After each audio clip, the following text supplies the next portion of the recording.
আমি কাটছাট কথা বলি কারো মন পাওয়ার জন্য, কারো খুশি হওয়ার জন্য না।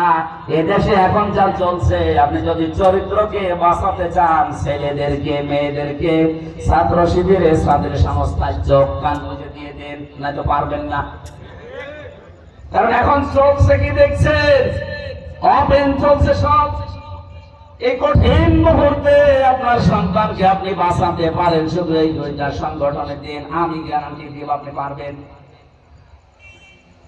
ঢাকাতে সেখানে নামাজ পড়াতাম জমাত, একজন নাস্তিক বামপন্থী রাজনীতি করে মুরব্বী হয়ে গেছে। গোপনে একদিন এসে আমার বাসাতে কলিং বেল টিপ দিয়ে, আমি তো চেহারা দেখে বুঝে ফেলেছি যে শয়তান মার্কা লোক, কারণ চেহারা দেখলে কিছু বোঝা যায়। দাড়ি গোপ কিছু নেই,